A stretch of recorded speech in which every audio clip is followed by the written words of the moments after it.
Voila. All there. Okay, now your turn. Go get Hopper. I will. But first I will call Enzo.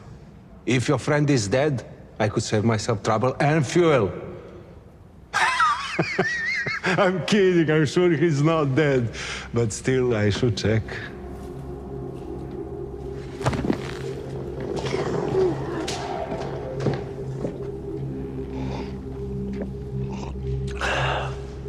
I don't like him. Stranger, danger, talking stranger things. Together, forever, we're loving stranger things. It's Stranger Things forever. Rewatching season 4 from the start to the finish. It's Stranger Things forever. Every podcast we do will cover just 10 minutes. Stranger danger everywhere. I hope that you people still care. It's time for me to do it. Let's get to it. Come on, everyone.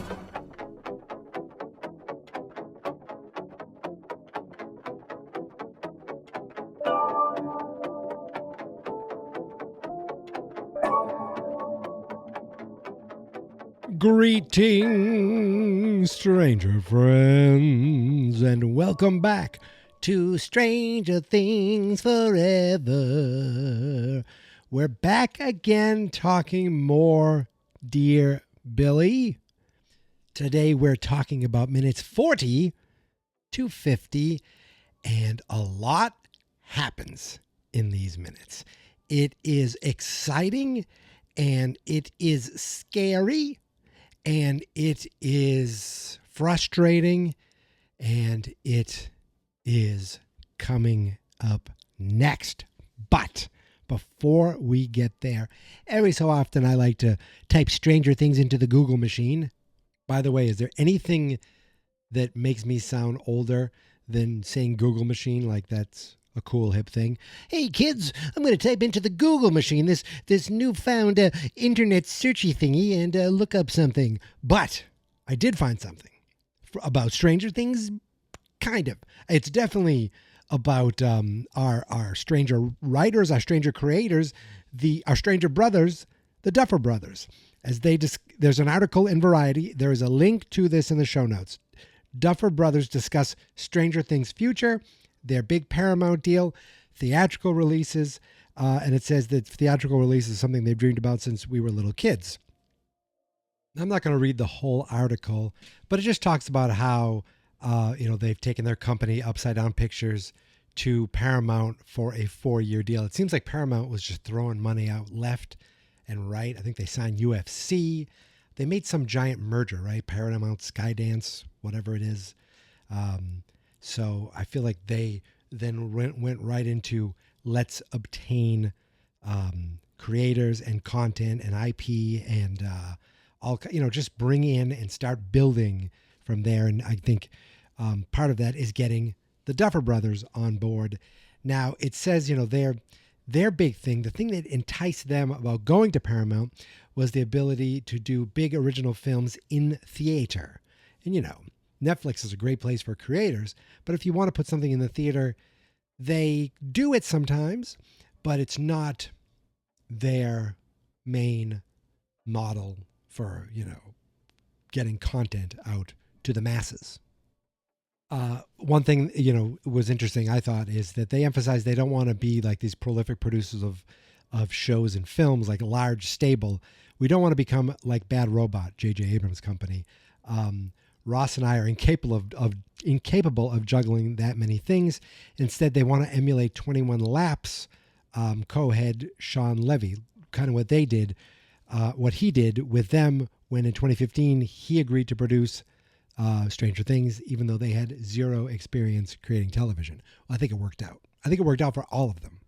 They do talk about making some shows, but like shows that are almost like 8 to 10 episode seasons, not these 20 episode seasons that you see on network television that are getting, I feel like, are smaller and smaller every year. You see more of these 8 to 10, 12 episode shows, especially in the world of streaming. It says they intend to make shows akin to Stranger Things. They are like, almost like, tentpole events. They said if we did a TV show that comes out every year, it's diminishing returns. I like the buildup. Yeah, I guess you do. And even though they're taking their creations to Paramount, it says they are staying in business with Netflix with 2 new series, The Burrows, and Something Very Bad is going to happen, which are expected to be in 2026. And they're also talking about, of course, still the world of Stranger Things Tales from 85, and a spin-off of Stranger Things, but they won't be showrunners, they'll just be executive producers on that. And as for the final season of Stranger Things, they don't want to spoil too much, though they did say that the season premiere would launch directly into the characters hunting for Vecna. So I thought that's the most important, but that's burying the lead here. This isn't going to be about normal life and then something supernatural happens to them, which is what they usually do. Think about it. Season 1, the disappearance of Will. Season 2, things are doing okay. Halloween, Will starts to notice stuff. All hell breaks loose. Season 3, Mike and Elle are dating. Everyone's hanging out at the mall. People, Scoops Ahoy, all that stuff. And then things, of course, go bananas. And, of course, season 4, where we're only in the 3rd episode, but things are starting to escalate tremendously. I mean, we did get a death in the 1st episode and a death in the 2nd episode. And we're well into this 3rd one. Oh, I'm getting nervous. But they're saying in this one, it's like you're jumping right in and they are busy hunting for that son of a bee Vecna. I also like that they said the split, how they have, the first 4 episodes right at Thanksgiving, the day before, the next 3 on Christmas, what a Christmas present, and the finale on the 31st on New Year's Eve, that they were planned this time, where last time, because of the pandemic, it kind of worked out that way. But this time they're planning 4 and 8. Well, 8's the finale. So first 4, then 5, 6, 7, then 8. They say 4 and 8 are like movies. So it's almost like 4's your midway point. But they did that. I mean, remember last time, didn't it end with, oh my God, we found out that Vecna is number 1. You are number 1. And I am not a number. I am a free man. That's for maybe 5 of you. But I lost track.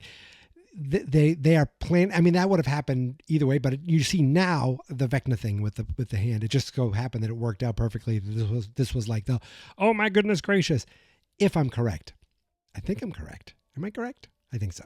But this time they kind of built it in. So episode 4 is going to be like a movie, and that means we're going to have super long podcasts. I'm sorry about that, or maybe congratulations. But it's also going to, you feel like it's not just 4 episodes and let's get to 5. You feel like something big is going to happen at the end of that 4th one. They do say though that every runtime that they've seen posted online is inaccurate. So keep that in mind, kids.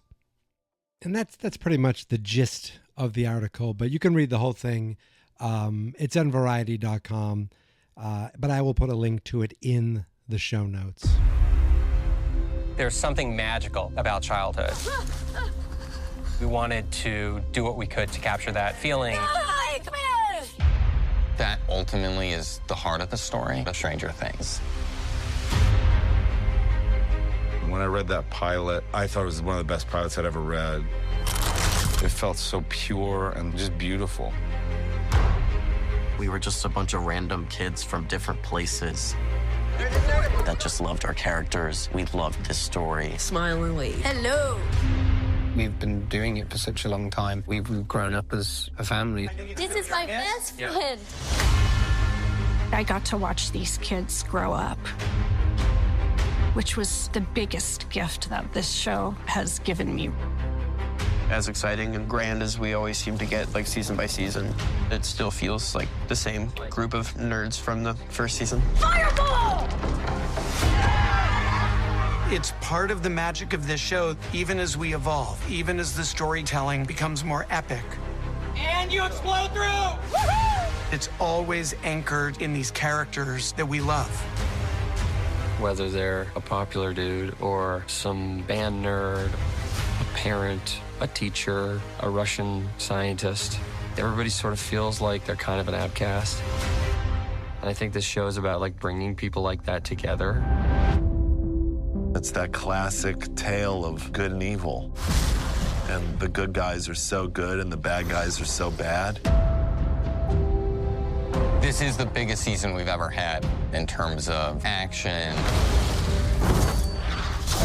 in terms of visual effects, in terms of story. Ultimately, what people want is they want to see these characters together one last time. It's more of an adventure and more of a mission, which I really like. Everybody is really put into the thick of it. No one is sitting back on a walkie-talkie. Everyone is full throttle going for it. Every episode is bigger than the last. This is a season about like fighting to the bone, you know, even when you don't know that you're gonna win. It's the highest stakes that the show has ever been. It's just so exciting that we got to start this thing, but now finish it out all together. It's about the people you make it with. It's about getting to make something that you believe in. If you have that, you can do anything, really. We've come full circle. The fans will be truly satisfied with the ending.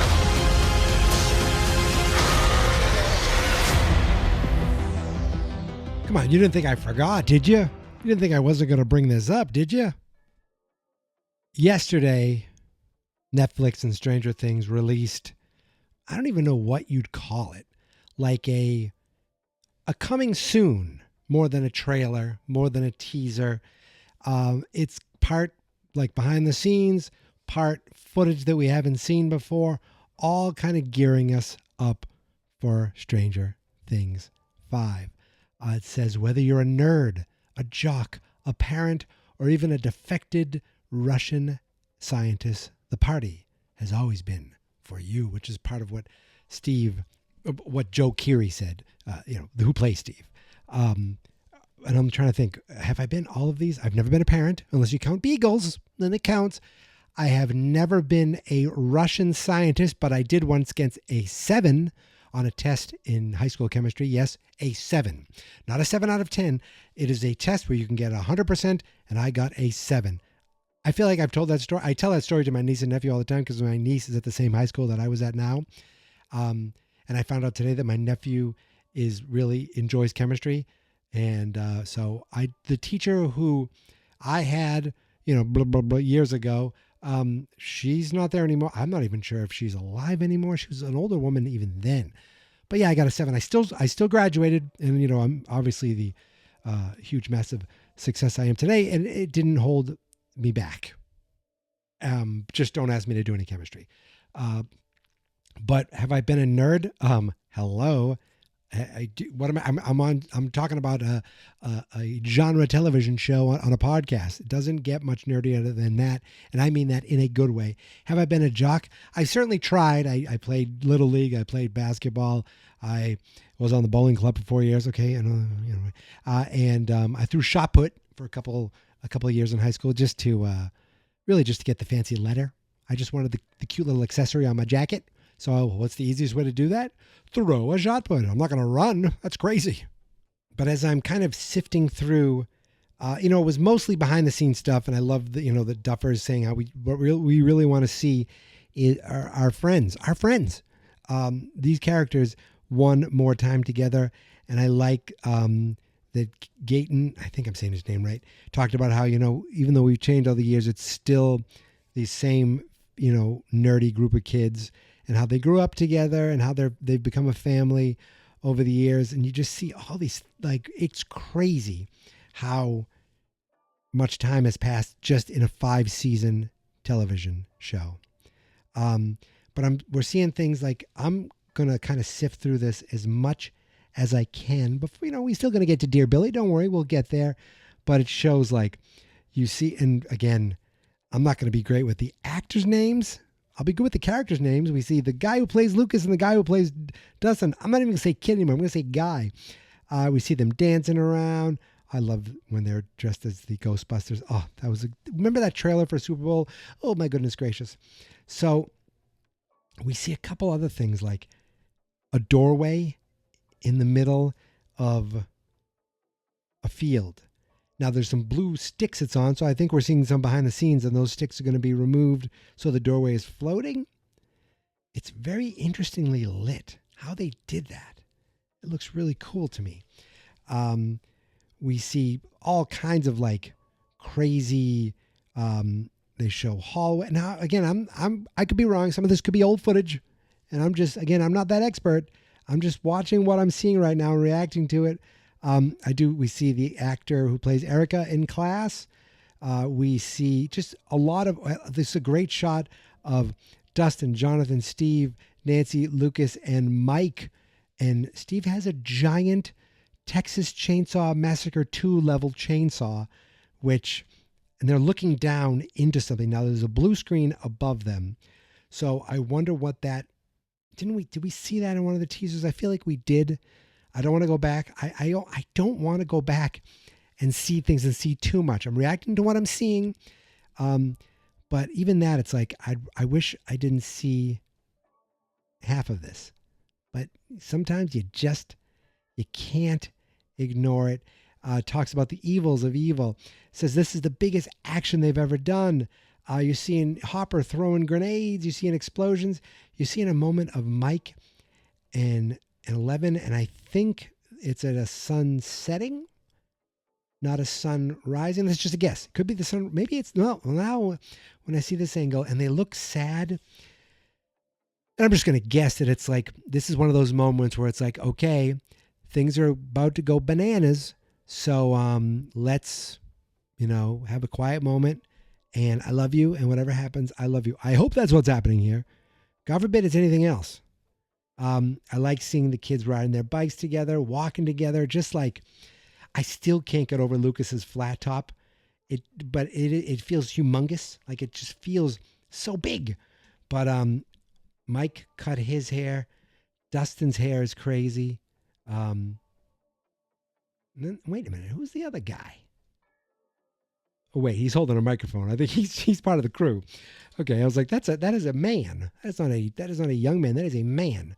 I think that's someone in the crew. That's my guess. And Will is also there, of course. It makes sense that Dustin would be a guy who wears a duster, like not because of the name, just because that just seems like something he would wear. We see some stuff that we've seen already, but maybe different angles. We see Max in a hospital room still. So to me, time had to have passed. Has she been in the hospital all this time? And if so, she still only has one thing hanging up on her wall. No one brought anything else. So maybe time hasn't passed here. Oh, I don't know. We see some of the radio station. We see Mike, protecting these new kids. So some stuff, I'm not talking about Danny, Donnie, Jordan, Jonathan, and Joe. Did I get that right? I think I did. Not those new kids. I'm talking about these new kids of Stranger Things. We see Vecna walking down. Oh my goodness gracious. It's just, am I seeing? No, I thought I saw 11 like working. No, she wouldn't be working. That would mean things are normal. Things are not normal. I feel like it's martial law. I can't wait to learn about this radio station, WSQK. SQK. Does that mean anything? Squawk. Squawk? The squawk of Hawkins. The squawkins and talkins of Hawkins.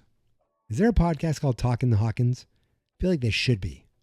I apologize if you're out there and I completely did not realize it. Talkin' Hawkins. Or Talkins. Now that doesn't seem quite right, but something like that. I feel like it could work. But I'm going to say SQK is the squawk. The squawk of Hawk. That's just a guess. But oof, what are we? It's the 25th, right? So we're talking like 2 months from today. This is banana land that we're this close.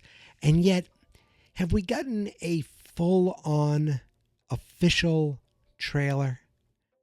Like we got this teaser, we got the other teaser, which kind of felt like, I guess that would be they called it a teaser, right? But that feels like the official trailer. But I feel like we should be getting something maybe. No, I think Halloween's too late. So I feel like soon, if we're going to get an official trailer, it's going to happen soon. I would guess. But even if we don't get one, I'm kind of okay with that. Yeah, it would help build excitement, but I mean, how much more excited do we need to be? We have been waiting. We have been pining. I think that's the right word. We have been just salivating for Stranger Things 5. So everyone who's going to watch it is ready for it. Could another trailer get us excited? Yes. Do we need it? Do you and I need it? No. Maybe those rubes out there in the world who forgot about Stranger Things need it. Not us. We are ready. But while we're waiting, let's get back to the rewatch. Let's get back to Stranger Things Forever, and let's get back to Dear Billy.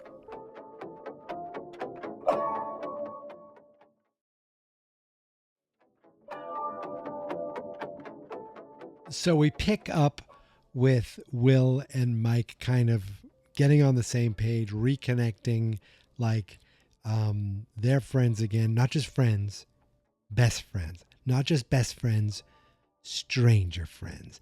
And then, of course, they hear the car pull up and they're like, oh, well, that was quick. And hey, 30 minutes or less. That's the Surfer Boy Pizza motto. So they're ready to go. Jonathan's like, you ready to go? Everyone's packing. Now, here's the thing. If everything goes the way they planned it, they still have to get by those two guys. And they're not being like secretive about this. I guess the guys are just sitting around watching golf, but they're like, you ready to go? And they're not quiet about it. And one thing that happens is Will notices, or Will waits a second, and it's almost like he wasn't planning on doing this, but then at the last second, he grabs his art, the thing that was tied up, thing he's been working on, because it's like, okay, you know what? I do want to bring this with me. This is important, and I want to show it to them. And at the same time, who knows if he doesn't know that things are going crazy. Well, no, they know something's going on because of the whole thing of Elle not being there. So maybe he wonders, we may never come back to California, or it may be a while. I'm taking this with me. So one of the guys gets up to get the pizza. He's like, hold your horses, I'm coming.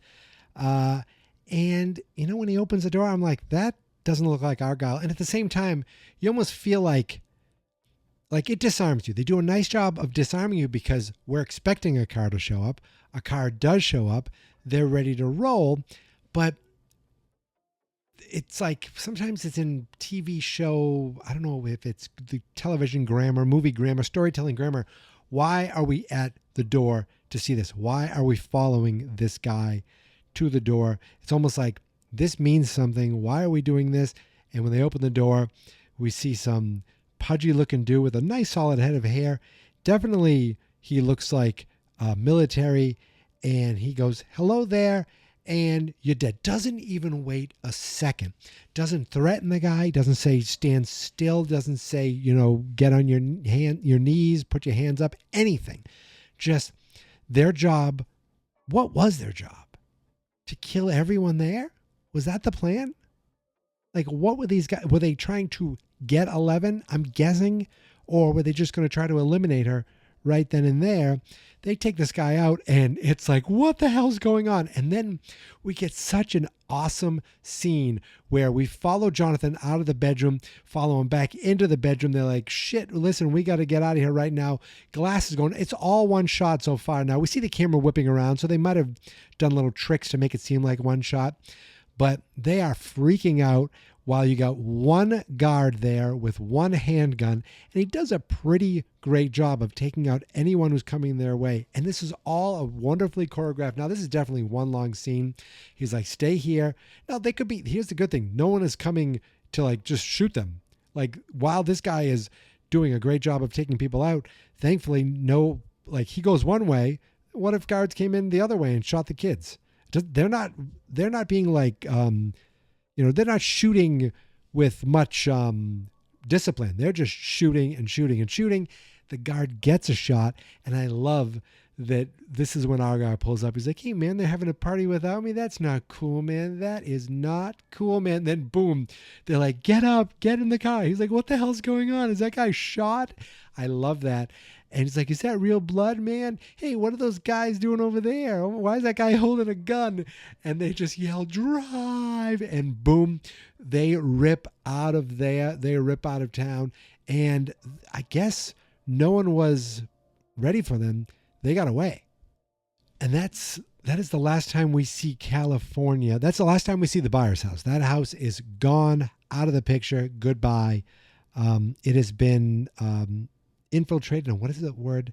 It's been, I know they used it. The base has been, I can't think of it.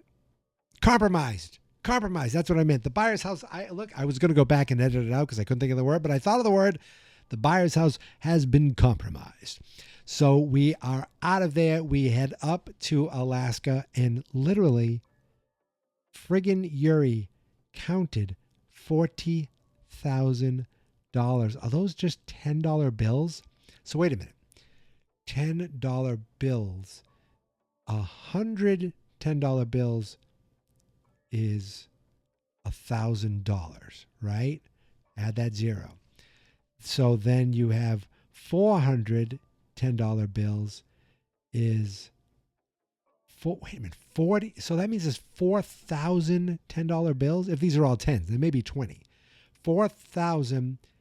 Yeah, that's how you do it, right? Look at that. I mean, I told you I got a 7 in chemistry, but sometimes I did pretty good in math. And I thought of that off the top of my head. I didn't even pull out my calculator or a slide rule. A slide rule thing is still a thing. I don't think I've ever used a slide rule. I don't even know if I know what one is. That's an 80s type thing, I think. So Yuri counts all the money. He's like, $40,000. It's all here. They're like, yeah, that's great. And Joyce is like, now can you go get Hopper? He goes, you know what?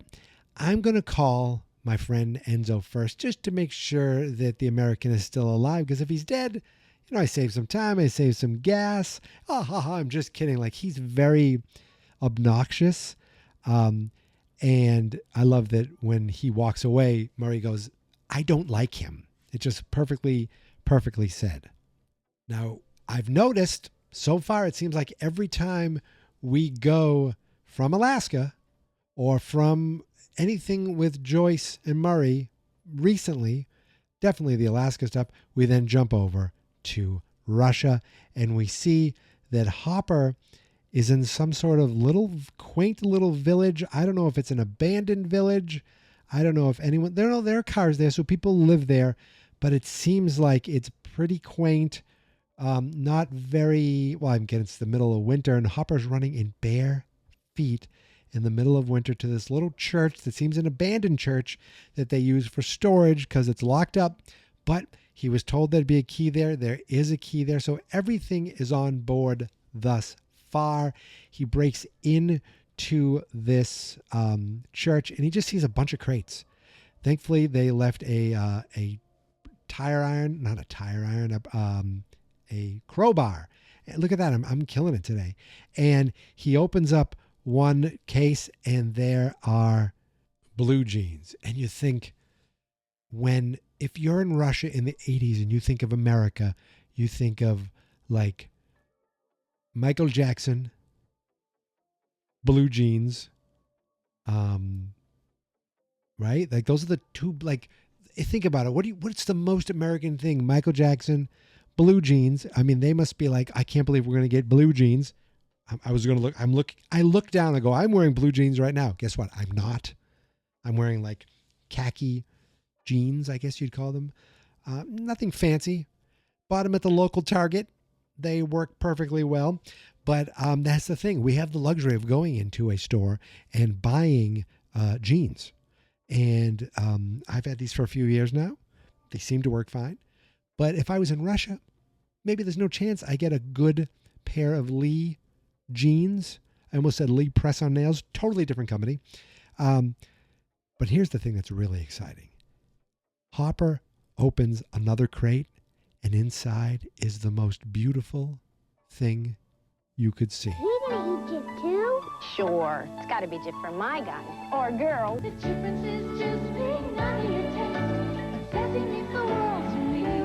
All teaching to make the Jif. All gone. It's the mighty one for your special one with a taste for peanutty. I think remember choosing the peanut butter for his first taste. I tried all the big brands, and Jif had more fresh roasted peanut taste. We'll have to share if he's a girl. Now, we all know choosy moms choose Jif. And you know who else chooses Jif? Yuri, because he smuggled jars and jars and jars of Jif peanut butter. And the look on Hopper's face, you could have given him a steak, you could have given him a lobster, it would have been the same look. Just the fact that peanut butter, I feel like, seems so American. Now, I don't know if that's the case. I know that I've had peanut chicken at a Chinese food restaurant. It almost tastes like basically they just put peanut butter on the chicken, which sounds gross and is amazing. But I feel like peanut butter is kind of that, it is like quintessential American thing. I love it. If I was to have a sandwich, it would be with peanut butter and jelly, peanut butter and fluff. I don't know if that's a big thing elsewhere in the country or just a New England thing. I would do peanut butter and bananas. Oh my goodness gracious. I still do that. I'll put a little wrap. I'll put a little peanut butter. But I have to tell you, don't buy Jif peanut butter. I looked up a bunch of commercials and they're like, we usually buy the store-bought brand. But this Jif is slow roasted, and they pack it in the jar while the nuts are still hot. That doesn't sound right. And it makes a difference. I don't know. When I get quote unquote, brand name peanut butters, do I notice a difference? A little bit. Do I notice enough to do anything about it? No, I do not. So most of the time, I just get the store brand, the generic brand.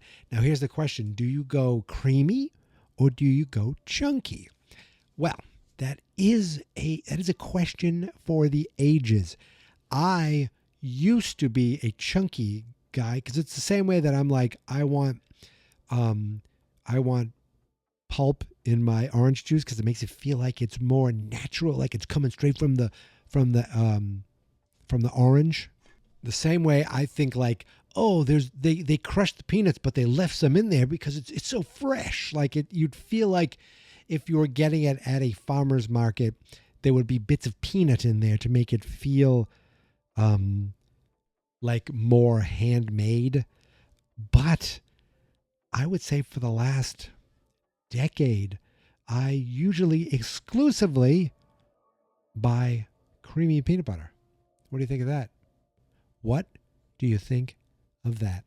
If you're still listening and you're on Spotify, leave a comment, creamy or chunky. I'd love to see if anyone actually does that. And, we shall see. But as much as I love peanut butter, now I love it. Like Reese's, the candy, anything with peanut butter, great. Ice cream, anything with peanut butter, great. But at the same time, I am a little grossed out that Hopper's sticking his fingers in there and shoving his fingers in his mouth. I don't know if I could do that. Like, I could stick my hand in and then I'd scrape it off my fingers. I wouldn't shove my fingers into my mouth hole. But it almost looks like he's in church, and it almost feels like he's finding God at this point because he is just like, he is so just beside himself. He's giggling. That's how excited he is. Like, he's giggling because he's frightened. He's scared. He's excited. He doesn't know if he got away with it, but he's got away so far. And there's just a certain level of joy. And the fact that peanut butter is just it's kind of bringing it all together. It's making him feel like, wow, I am, close. Like, this feels like home. And hopefully if things go right, I'll be home fairly soon myself. So he finds a blanket with a nice Elvira poster over in the corner. And his feet look pretty gross. Again, I would see if there's socks. You got blue jeans. Maybe there's socks, something to cover his feet with. But he just right now puts them under a blanket and just gets back to eating more peanut butter and waiting. Now, I guess his job, or what his next task is, what he thinks he's going to be doing, is just waiting for Yuri to show up and get him the hell out of there. But we all know That doesn't happen. Because the next thing we see is that Antonov, or as Yuri still calls him Enzo, makes a phone call like he said he would to double check on things. And Antonov's like, yeah, everything went well. He goes, well, here's the thing. Change of plans. He's not only going to take the $40,000 from these people, he's not only going to steal the $40,000 from these people, but he's also going to screw everybody. He just got off the phone with the warden, had a very productive call, very interesting call. Number one, he tells them exactly where Hopper is. And boom, right at that moment, guards break into the church and Hopper is screwed. But you know what they also like even more than finding escaped prisoners? Corrupt guards. And at this point, you see the guards coming at Antonov. He screwed them too. So he's getting a nice reward for that. And guess what they like even more than that? Americans wanted by the KGB. And that's when we realize that the reason he kept telling them to drink coffee is that he spiked the coffee. He drugged the coffee. Joyce drops the coffee cup like Chaz Palminteri, coming to a revelation, drops the coffee cup. She passes out. Murray's already passed out. And he comes out. He's like, oh, did I make your coffee too strong? I'm so sorry. Because she's still awake a little bit to realize, oh, no, we've been had. We've been screwed over. And then he tells her, you will be reunited with your American boyfriend very soon. Very soon. I do not like the way that he rubs her hair and stares at her. Like, it is very creepy and it's annoying and I hate it. So now we leave Russia. We've gone to California. We've gone to Alaska, to Russia, back to Alaska. And now we are in Hawkins for the remainder of this 10 minutes. It seems like, because we're with Dustin, Lucas, Max, and Steve, it seems like they did not know exactly where they were going because they're driving along and Max says, pull in here. And Dustin turns around and looks like, here? She says, yeah. And they're at the Roan Hill Cemetery. Now, looking up on the Stranger Things wiki, it says Roan Hill Cemetery is not actually spoken aloud, but you do see it on the sign in Dear Billy, which is what we're seeing here. It says the Stone Mountain Cemetery in Stone Mountain, Georgia, was used to film parts of The Gate and Dear Billy. So we can assume that this is actually the Stone Mountain Cemetery in Stone Mountain, Georgia. Just the name Stone Mountain, Georgia, it sounds like it wants to be said with a Georgia accent. I don't know if that's a specific Southern accent, but I want to be like Stone Mountain, Georgia. I don't know. I just want to say it that way. It's like that's the correct way to say it. That's the correct way to pronounce it. But anyway, that's not where we are. That's where the filming is. Where we really are is Roan Hill Cemetery in Hawkins, East Hawkins, Indiana. So Max gets out of the car and you think she's like, she must have said, I'll be right back. And she just starts walking up a hill. But before she gets very far, Lucas jumps out of the car. He's like, wait, Max, listen, I want to talk to you. Like, I don't want a letter. I just want you to know, talk to me. Talk to your friends. We're here. We're right here. I'm right here. You can talk to me. Okay? I'm here. And she just looks at him and she says, just wait in the car. This won't be long. Oh, and that is time. She starts walking off and I don't know what happens next. That's going to have to wait till next time to talk about that. But my goodness, what a jam-packed 10 minutes. Major things happened for the folks in Alaska, the folks in Russia, and the folks in California. Nothing major happened in Hawkins yet. We're setting the table. We're setting the stage. We're not there yet. before our Cali crew, they had to run for their lives. One of the guys that was there to guard them is dead. The other guy is shot. Argyle all of a sudden is driving a getaway van. It was a pizza van, now it's a getaway van. And they're now on the run.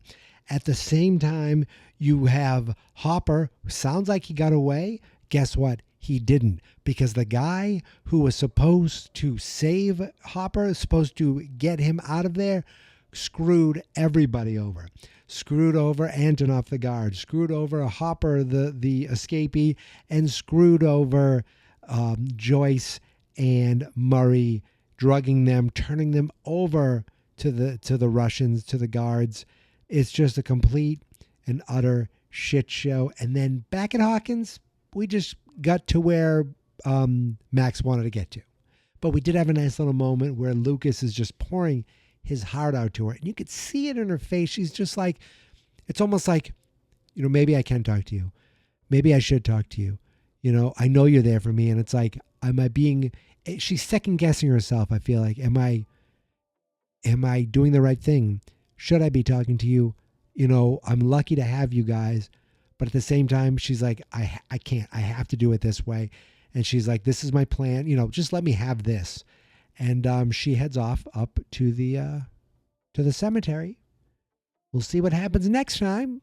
But that's the next 10 minutes of Dear Billy. It's exciting, right? We're slowly getting there. And then once we're there, once we're at Stranger Things 5, once we're done with Stranger Things Forever, it's going to be wild. It is going to be wild. And finally, we'll all have something to give thanks for on Thanksgiving. Because I feel like if we go around the table at our Thanksgiving dinner to say what we're thankful for, I have a feeling I know what my niece and I will be saying. So that's it. I am done. Thank you so much for listening, for continuing to support the show, for following, for, subscribing, all that fun stuff. And did you know every episode of Stranger Danger, like some of it's video, but most of it's audio, is also available on the YouTube channel. So check it out. Fans Not Experts on YouTube. We have a Facebook page too. I use it sporadically. I don't do a lot of the Stranger Danger stuff on there, but that's at Fans Not Experts as well. That's because all the podcasts that I do can be found at fansnotexperts.com. But if you want to get to Stranger Danger like directly, you can just go to strangerdangerpodcast.com. Yo, I don't know where that yo came from, but it felt real. It felt good when I said it. I don't know. But that is it. And if you want to follow me, well, you can follow me pretty much everywhere as Geek Mentality, except TikTok, which is Geek Mentality Mike. Now, it used to be Stranger Danger Podcast, but I thought I want to do more than just the Stranger Danger stuff. So follow me over there. That's I post a lot of stuff on there. Some of it's movie related, some of it's music related, some of it's sports related. But yeah, Geek Mentality Mike on the TikTok machine. See, I brought it back full circle. And everywhere else, I said Geek Mentality, but the show is on Blue Sky. That's the best place to follow and see posts for every new episode that comes out. strangerdangerpodcast.com over on Blue Sky. That's it. I'm done. I'll be back soon talking more Dear Billy, but until then, thank you for listening. Thank you for subscribing. Stay stranger, my friends. And remember, there are fans of Stranger Things everywhere, and it is fans like you and fans like me who help keep Stranger Things alive forever.